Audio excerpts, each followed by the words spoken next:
Hello students, आज हम class 6 का चैप्टर 5 जिसका नाम है major domains of the earth उसको पढ़ने जा रहे हैं। ठीक है, तो इस वीडियो के अंदर जो हम टॉपिक कवर करेंगे वो है introduction, lithosphere, atmosphere, hydrosphere and biosphere. बहुत ही इंटरेस्टिंग चैप्टर है, तो थोड़ा सा ध्यान से सुनिएगा।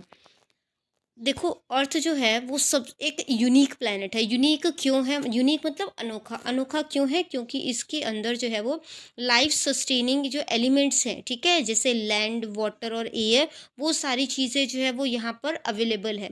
ये देखो, अब एक लाइफ जीने के लिए जो है, अगर हम अपनी बात करें तो हमें लैंड भी चाहिए, ठीक है, पीने के लिए वाटर भी चाहिए और सांस लेने के लिए एयर भी चाहिए। तो वो सब चीज़ें जो है वो सिर्फ हमारे अर्थ पर ही जो है वो पॉसिबल है। तो अर्थ का जो सॉलिड पोर्शन होता है उसे लिथोस्फेयर कहा जाता है। जो अर्थ के आसपास जो गैसेस जो है अर्थ को सराउंड किए हुए हैं उसे एटमॉस्फेयर कहा जाता है। और जो पानी जो है, पानी कवर करके रखता है हमारे अर्थ को, उसे जो है वो हाइड्रोस्फेयर कहा जाता है। और वो जोन जहाँ पर लैंड, वाटर और गैस तीनों ही चीज़ें आपस में मिलती है उसे बायोस्फेयर कहा जाता है, और लाइफ जो है वो बायोस्फेयर में ही पॉसिबल है। ठीक है, तो सबसे पहले देख लेते हैं हम कि लिथोस्फीयर जो है वो होता क्या है। तो जैसे मैंने आपको पहले बताया कि जो भी सॉलिड पोर्शन है अर्थ का वो जो होता है वो लिथोस्फीयर होता है। लिथोस, ठीक है, ये लिथो जो है वो लैंड वर्ड से ही जो है वो कनेक्टेड है। ठीक है, तो इसके अंदर जो अर्थ का जो क्रस्ट है वो सारा जो है इसके अंदर आ जाएगा। अब अर्थ क्रस्ट क्या आता है? जो अर्थ की ऊपर की पट्टी है, ठीक है, वो सारी चीज़ें जो है इसके अंदर आ जाएगी। अर्थ के बच्चों 3 लेयर्स होते हैं, ठीक है, सबसे ऊपर होता है क्रस्ट, उसके अंदर आता है मेंटल और सबसे बीच में आता है कोर। ठीक है, तो ये सब तो आप आगे आने वाले क्लासेस में डिस्कस करोगे। फिलहाल के लिए ये जानना ज़रूरी है कि जो अर्थ का क्रस्ट है वो लिथोस्फेयर का पार्ट है। ठीक है, तो जो है ये जो अर्थ के क्रस्ट के ऊपर जो है वो सॉइल मिलता है, और इस ये सॉइल जो होता है उसमें न्यूट्रिएंट होता है, जिसकी वजह से काफ़ी सारे ऑर्गेनिजम्स जो है वो सर्वाइव कर पाते हैं यहाँ। ठीक है, अर्थ सरफेस जो है उसको दो पार्ट्स में बांटा गया है, कॉन्टिनेंट और ओशियन बेसिन। जो बड़े-बड़े ज़मीन के टुकड़े हैं उसे कॉन्टिनेंट बोला जाता है, और जो ज़मीन के और जो ज़मीन जो है वो समुद्र के नीचे है उसे ओशियन बेसिन बोला जाता है। ठीक है, हमारे जितने भी लैंड हैं और जितने भी ओशंस हैं सारे आपस में जो है इंटरकनेक्टेड हैं, आपस में मिले हुए हैं। देखो, अगर मान लो ये एक कॉन्टिनेंट है, ठीक है, ये ज़मीन से ऊपर है हिस्सा, इस करके वहाँ पर पानी नहीं पहुँच पाया। ये हिस्सा जो है वो भी ज़मीन के ऊपर है, इस करके पानी नहीं पहुँच पाया। जहाँ पर ज़मीन में गड्ढे थे, ठीक है, वहाँ पर पानी जो है वो भर गया, पर उसके नीचे भी तो ज़मीन है। ठीक है, इसे जो है ये जो समुद्र के नीचे जो ज़मीन होती है उसे हम कहते हैं ओशियन बेसिन। तो ये टोटल जो है, आप बात इसमें समझने वाली ये है कि हमारे जितने भी कॉन्टिनेंट हैं, जितने भी ओशन बेसिन हैं, ये सारे आपस में जो हैं वो इंटरकनेक्टेड हैं, चाहे हमें मिलते हुए नज़र आएँ या ना आएँ। ठीक है? तो आगे देखते हैं अब। तो कॉन्टिनेंट के बारे में जो है अब हम पढ़ लेते हैं। तो कॉन्टिनेंट क्या होता है? ज़मीन के बड़े-बड़े टुकड़े जो होते हैं उनको कॉन्टिनेंट्स बोला जाता है। हमारे अर्थ पर 7 कॉन्टिनेंट्स हैं, ठीक है? तो जो है, और ये कॉन्टिनेंट्स जो होते हैं ये बड़े-बड़े वाटर बॉडीज़ से जो है वो सेपरेटेड हैं, ठीक है? बड़े वाटर बॉडीज़ यानी ओशियन से सेपरेटेड हैं, ठीक है? तो जो 7 कॉन्टिनेंट्स हैं हमारे वर्ल्ड के वो हैं Asia, Europe, Africa, north America, south America, Australia and Antarctica. ठीक है, तो साइज़ के अकॉर्डिंग अगर मैं बात करूँ कि कौन सा छोटा कॉन्टिनेंट है, कौन सा बड़ा कॉन्टिनेंट है, तो एशिया जो है वो सबसे बड़ा है। ठीक है, फिर अफ्रीका का नंबर आएगा, थर्ड नंबर पे नॉर्थ अमेरिका, फोर्थ पे साउथ अमेरिका, फिर एंटार्क्टिका, यूरोप एंड लास्ट में आएगा आपका ऑस्ट्रेलिया। ठीक है, अब यहाँ पे आप साइज़ कंपेयर करके देखो। एशिया का साइज़ जो है वो बाकी कॉन्टिनेंट से सबसे बड़ा है, ठीक है। एशिया के बाद फिर अफ्रीका देखो नंबर 2 पर, फिर नंबर 3 पर नॉर्थ अमेरिका का, ठीक है। ये इमेज जो है बहुत ध्यान से देखना, ताकि आपको जो है वो याद करने की ज़रूरत ना पड़े, आपको दिमाग में ये इमेज जो है अपने आप घूमना शुरू हो जाए। फोर्थ नंबर पे आ जाएगा आपका साउथ अमेरिका, फिफ्थ पे आ जाएगा सॉरी आपका एंटार्क्टिका, सिक्स्थ पे आ जाएगा यूरोप एंड सेवेंथ पे आ जाएगा आपका ऑस्ट्रेलिया। ठीक है, अब देखो एशिया के हम कुछ फैक्ट्स जान लेते हैं कि एशिया जो है वो किस तरीके का कॉन्टिनेंट है। तो एशिया जो है वो सबसे बड़ा कॉन्टिनेंट है, ठीक है। ये जो होता है ये ईस्टर्न हेमिस्फीयर में लाई करता है। ईस्टर्न हेमिस्फीयर कहाँ हो जाएगा? देखो, जो हमारा जो अगर मैं उसकी बात करूँ तो सबसे ऊपर नॉर्थ होता है, ठीक है, डायरेक्शंस की बात करूँ तो। और जो इसका अपोजिट होता है वो क्या हो जाएगा, साउथ। इधर ईस्ट आ जाएगा और इधर वेस्ट आ जाएगा, ठीक है। तो ये ईस्टर्न हेमिस्फीयर में, नदर्न हेमिस्फीयर के ईस्टर्न साइड में जो है वो लाई करता है, ठीक है। अब देखो, ट्रॉपिक ऑफ कैंसर जो है इसके थ्रू पास होता है। ये जो है टोटल हमारे अर्थ पे जितना भी लैंड है उसका 1/3 लैंड जो है वो एशिया का पार्ट है, ठीक है। और यहाँ पर सबसे ज़्यादा पॉपुलेशन जो है वो रहती है। अब सोचो कि दो जो पॉपुलेटेड कंट्री है, इंडिया और चाइना, ठीक है, दोनों ही जो है वो एशिया का पार्ट है, ठीक है।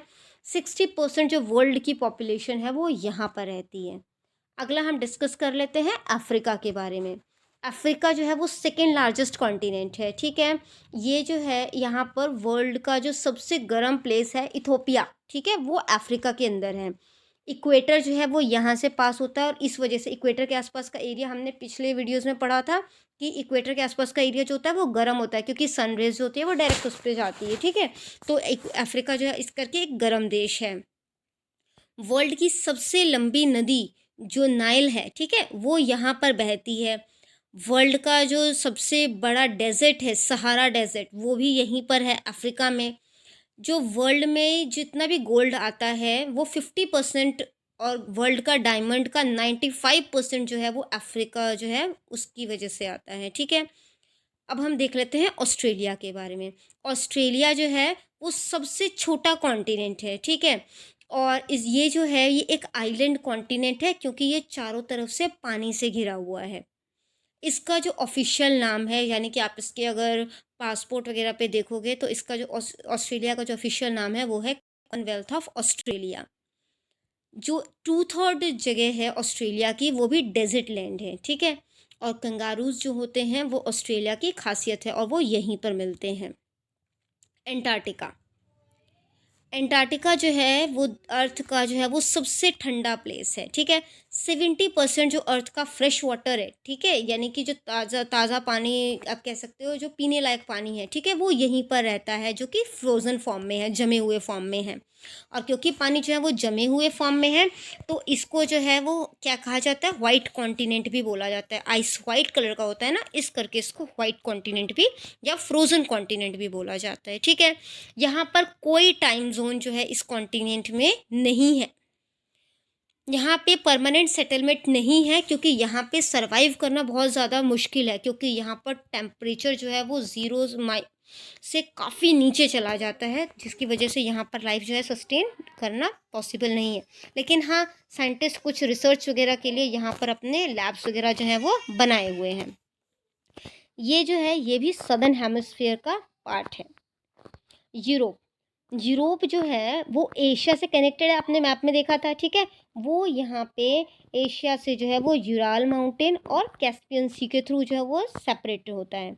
यूरोप जो है वो 3 तरफ से जो है वो समुद्र से घिरा हुआ है, ठीक है।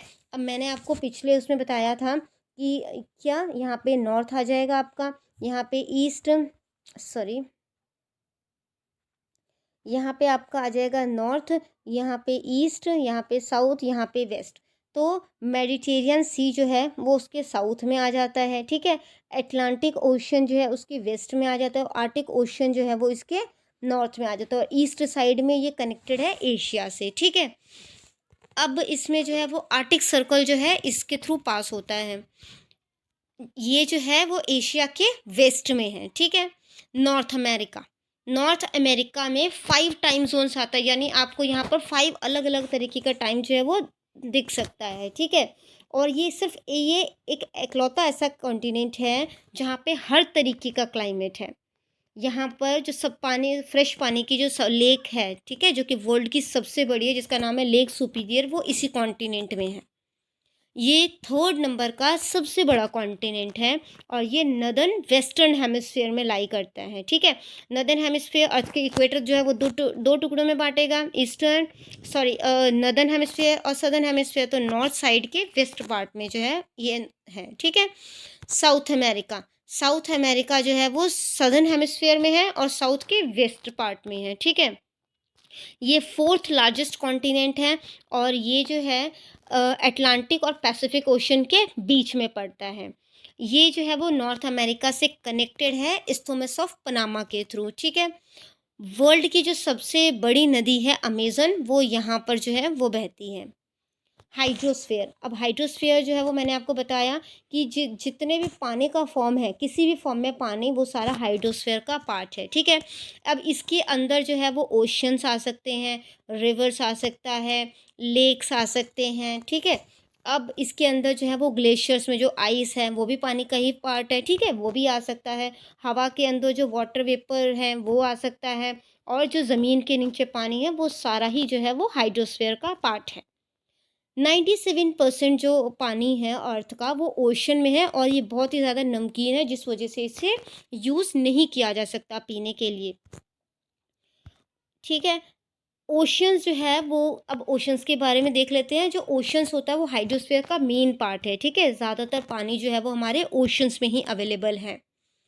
जितने भी ओशंस हैं वो सारे जो हैं वो कनेक्टेड हैं, जैसे मैंने आपको पहले बताया था, ठीक है, कि वो हमें मिलते हुए ना भी नज़र आए, लेकिन उनकी ज़मीन जो है, ठीक है, यानी ओशन बेसिन्स जो है वो कॉन्टिनेंट के साथ कनेक्टेड है, कॉन्टिनेंट जो है वो ओशन बेसिन के साथ कनेक्टेड है, और इस तरीके से सारे ही जो है ओशंस जो हैं वो भी आपस में कनेक्टेड हैं, ठीक है। जो समुद्र का लेवल होता है वो हर जगह जो है वो सेम रहेगा, ठीक है।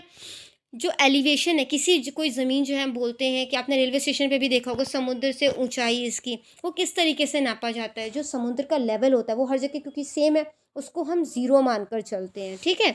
और फिर वहाँ से देखते हैं कि वो ज़मीन जो है उससे कितनी ऊंची है। तो हाईएस्ट माउंटेन पीक जो माउंट एवरेस्ट का है, उसकी भी जो है वो सी लेवल से जो है उसको नापा गया, तो वो 8848 मीटर तक का है, ठीक है। अब जो समुंदर है उसमें 3 चीफ मूवमेंट होते हैं, जो मूवमेंट होते हैं उसमें पानी में, वो क्या-क्या होते हैं? वेव्स, टाइड्स और ओशन करंट। अभी फ़िलहाल आप इनके नाम याद करो, 7th क्लास में आपको इसके बारे में डिटेल से जानकारी जो है वो दी जाएगी, ठीक है? जो यहाँ पर 5 मेजर ओशन जो हमारे अर्थ पर हैं, वो हैं Pacific ocean, the Atlantic ocean, the Indian ocean, the southern ocean and the Arctic ocean.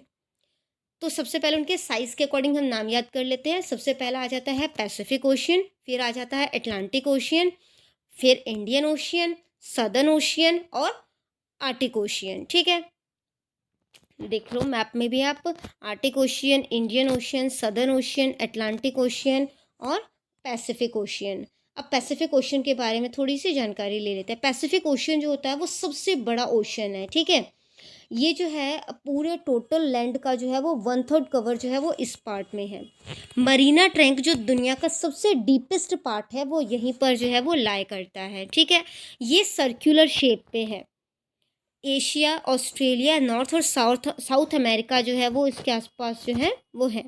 अब देखो जो है ये सर्कुलर शेप में कैसे है, यहाँ से देखो ये सर्कल इधर से बन रहा है, यहाँ से आ गया, ठीक है। तो ये जो हमारा अर्थ जो है वो स्फेयर शेप में है ना।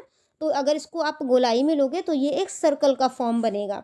दूसरा जो इसमें बोला गया है कि एशिया, ठीक है, और जो है Asia, Australia, north America, south America, वो सारा जो है वो इसे सराउंड किया हुआ है, यानी कि घेरे हुए हैं।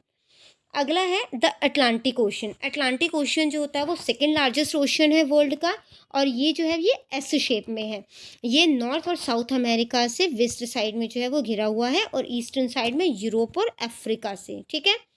ये जो है ये बिजनेस पॉइंट ऑफ व्यू से जो है वो बिजिएस्ट ओशन बोला जाता है, ठीक है, क्योंकि यहाँ से बिजनेस जो है वो बहुत ज़्यादा प्रमोट किया जाता है। अब ये देखो अटलांटिक ओशन, ये देखो आपका एस जो है वो फॉर्म हो रहा है, ठीक है। तो ये एस शेप का है। अब देखो इंडियन ओशियन। इंडियन ओशियन जो है इकलौता ऐसा ओशियन है जो कि किसी कंट्री के नाम पर रखा गया, और हमारे लिए ये गर्व की बात है कि हमारे भारत यानी कि इंडिया के नाम पर रखा गया है। इसका शेप जो है वो ट्रायंगुलर है, ठीक है। और ये जो है वो नॉर्थ एशिया जो है वो इसके नॉर्थ में, अफ्रीका इसके वेस्ट में, और ऑस्ट्रेलिया इसके ईस्ट में इसको जो है वो घेर के रखता है इंडियन ओशियन को। अब ये देखो इंडियन ओशियन, ठीक है, ये जो है वो एक ट्रायंगुलर जो है वो फॉर्म जो है वो क्रिएट कर रहा है, ठीक है। ये देखो, ठीक है। तो ये है, अब क्या क्या बोला है, अफ्रीका, देखो इस साइड जो है वो आपका अफ्रीका आ गया, ठीक है, अफ्रीका आ गया, यहाँ से एशिया आ गया नॉर्थ से, अफ्रीका आ गया वेस्ट से, ईस्ट से आपका आ गया ऑस्ट्रेलिया। तो ये तीनों ही जो कॉन्टिनेंट है वो इसको घेरे हुए हैं। अगला है सदर्न ओशन। सदर्न ओशन जो है वो एंटार्क्टिका जो है उसको कवर किया हुआ है, ठीक है, और इस करके इसको एंटार्क्टिक ओशन जो है वो भी बोला जाता है, ठीक है। ये देखो एंटार्क्टिका आपका ये रहा और इसको कवर किया हुआ है, ठीक है, और इस करके इसका नाम जो है वो एंटार्क्टिक ओशन जो है वो भी बोलते हैं। अगला है आर्टिक ओशन। आर्टिक ओशन जो है वो आर्टिक सर्कल से जो है वो नॉर्थ आर्टिक सर्कल से लेकर नॉर्थ पोल के बीच में है, ठीक है, और ये जो है वो कनेक्टेड है पैसिफिक ओशन से एक नैरो स्ट्रेच के थ्रू, ठीक है, जो कि बेरिंग स्ट्रेट है उसके थ्रू। इस यहाँ का वाटर जो है वो ज़्यादा जो है वो गहरा नहीं है। तो और ये जो है वो किससे सराउंडेड है, नॉर्थ अमेरिका से नदर्न कोस्ट में और यूरेशिया से, ठीक है। एटमॉस्फेयर, अब जैसे हमने एटमॉस्फेयर क्या होता है, एटमॉस्फेयर हमारा अर्थ जो है उसके आसपास जो है वो गैस की लेयर है और इसको जो है वो एटमॉस्फेयर बोला जाता है, ठीक है। इसके ये इम्पोर्टेंट हमारे लिए क्यों है, क्योंकि इसके अंदर जो है वो ऑक्सीजन है जिसको कि हम इनहेल करते हैं। इसी तरीके से नाइट्रोजन है जो प्लांट के लिए और हमारे लिए जो है वो भी ज़रूरी है, ठीक है। ये जो है हमें सनरेज से भी बचाते हैं, क्योंकि सन की रेज जो है वो डायरेक्ट हम पर नहीं पहुंचती। हमारे अर्थ को भी जो है एटमॉस्फेयर जो है वो बचाता है। अगर एटमॉस्फेयर नहीं होगा तो जितने भी मीटरॉइड्स या एस्ट्रॉइड्स हमारे अर्थ पे जो है वो आएंगे वो डायरेक्ट हमारे अर्थ के अंदर आ सकते हैं, ठीक है। एटमॉस्फेयर जो है वो उसे बर्न कर देता है वहीं पर। जो एटमॉस्फेयर है उसको 5 कैटेगरीज में जो है वो डिवाइड किया गया। आप कैटेगरीज या लेयर कुछ भी कह सकते हो, ठीक है। तो सबसे पहले आ जाता है ट्रोपोस्फेयर, फिर आता है स्ट्रेटोस्फेयर, फिर मीजोस्फेयर, थर्मोस्फेयर और फिर एक्सोस्फेयर। तो जो एटमॉस्फेयर है, ठीक है, उसके अंदर 78% जो है हमारा नाइट्रोजन है, मतलब दो मेन गैसेस से मिलकर बना है, नाइट्रोजन और ऑक्सीजन। बाकी जो अदर गैसेस है जैसे कार्बन डाइऑक्साइड और आर्गन वगैरह, तो वो सब सिर्फ 1% ही है। जो डेंसिटी है एटमॉस्फेयर में, ठीक है, वो जो है मतलब दबाव आप कह सकते हो, जो स्टार्टिंग का लेवल है, ठीक है, वहाँ पर जो है जो हवा का प्रेशर होगा वो ज़्यादा होगा। जैसे जैसे ऊपर जाएंगे हवा का प्रेशर कम होता जाएगा, ठीक है। एयर जो है वो मूव करता है हाई प्रेशर से लो प्रेशर एरिया की तरफ, ठीक है। जहाँ पे ज़्यादा प्रेशर होगा वहाँ से वो निकलेगा और जहाँ पे कम प्रेशर है हवा का वहाँ पे जाएगा। और इस तरीके से जो एयर मूव करता है उसे विंड बोला जाता है। लेयर ऑफ एटमॉस्फेयर, अब सबसे पहले देखो अर्थ से नीचे अगर मैं बात करूँ तो अर्थ से पहली लेयर जो होगी वो ट्रोपोस्फेयर होगी, ठीक है। जो ट्रोपोस्फेयर होता है वहाँ पर सारे वेदर जो होते हैं वो यहीं पर ऑकर होते हैं, ठीक है, यहीं पर वेदर बनेंगे। और ज़्यादातर जो गैस है जो हमें जो है वो ज़िंदा रहने के लिए जो है वो ज़रूरी है वो इसी लेयर में मिलता है। अगला है स्ट्रेटोस्फेयर। जो स्ट्रेटोस्फेयर है उसमें ओजोन लेयर है, ठीक है। ओजोन लेयर का मेन क्या है कि वो हमें जो है अल्ट्रा वायलेंट रेज से जो है वो बचाता है, ठीक है। और जितने भी वॉल्केनिक गैसेस का अफेक्ट जो होगा वो इस क्लाइमेट में जो है वो यहीं पर चेंज होगा, ठीक है। मीजोस्फेयर, मीजोस्फेयर जो है देखो मीसोस्फेयर नाम ही जो है वो मिट्योर से बना है। तो ये मीजोस्फेयर जो होता है वो मिट्योर्स जो है जो हमारे अर्थ की तरफ आ रहे होते हैं उनको बर्न कर देता है। ये एक्चुअली बहुत ज़्यादा ठंडा होता है जिसकी वजह से काफ़ी हीट से जो आ रहा होता है उसको वो ठंड के जो कारण जो है वो उसे ख़त्म कर देता है, ठीक है, और हमारी अर्थ तक वो नहीं पहुँच पाता। अगला आ जाता है आपका थर्मोस्फेयर। थर्मोस्फेयर जो है इसका जैसे जैसे जो है मतलब कि हम जो है वो ऊपर जाएंगे तो टेम्परेचर जो है वो इंक्रीज़ होता जाएगा, ठीक है। तो जो है यहाँ पे टेम्परेचर जो है लो एयर प्रेशर होगा, यहाँ पर प्रेशर कम हो जाएगा, टेम्परेचर जो है वो इंक्रीज़ हो जाएगा। और यहाँ पे टेम्परेचर जो है 1500 डिग्री सेल्सियस तक जो है वो जा सकता है। अब आ जाता है एक्सोस्फेयर। इसके बाद जितना भी हमारा ब्रह्मांड तक पहुँचा हो जो सारा ही जो लेयर है वो एक्सोस्फेयर जो है वो आ जाता है। यहाँ से जो है वो जो है ये अपने आप को यूनिवर्स से या स्पेस से कनेक्ट कर लेता है एक्सोस्फेयर के थ्रू, ठीक है। तो एक बार डायग्राम के थ्रू देख लेते हैं। तो ये जो है देखो ये आपका ट्रोपोस्फेयर है, स्ट्रेटोस्फेयर, मीजोस्फेयर, ठीक है, थर्मोस्फेयर और एक्सोस्फेयर। यहाँ से जो है ये अब जो है वो यूनिवर्स से जो है अपने आप को कनेक्ट कर लेता है। अगला है बायोस्फेयर। तो बायोस्फेयर जैसे हमने पीछे भी स्टडी किया कि उसके अंदर ये एक नैरो जोन होता है, ठीक है, जहाँ पर आपका लैंड, एयर और वाटर तीनों मिलेगा। लाइफ जो है वो यहीं पर जो है इसी जोन में जो है वो पॉसिबल है, ठीक है। ऑर्गेनिज्म यहाँ पर जो है वो दो तरीके के और कैटेगरी के और जो है वो आप कह सकते हो ऑर्गेनिज्म मिलते हैं। एक है प्लांट, दूसरा है एनिमल, ठीक है। तो जितने भी प्लांट किंगडम होते हैं वो और जितने भी एनिमल किंगडम हैं वो हम लोग जो है वो एनिमल किंगडम में आ जाएंगे, ठीक है, क्योंकि man is a social animal. जो 3 डोमेन्स हैं, ठीक है, जो अर्थ के जो 3 डोमेन्स हैं वो सारे यहाँ पर जो है इंटरेक्ट करते हैं और एक दूसरे को जो है अफेक्ट करते हैं, एक दूसरे के लाइफ को जो है वो अफेक्ट करेंगे। ठीक है, आई होप आपको ये चैप्टर समझ में आ गया होगा। इन केस फिर भी आपकी कोई क्वेरी है तो आप कमेंट सेक्शन में मुझे क्वेश्चन कर सकते हैं, आपको रिप्लाई मिल जाएगा। Thank you very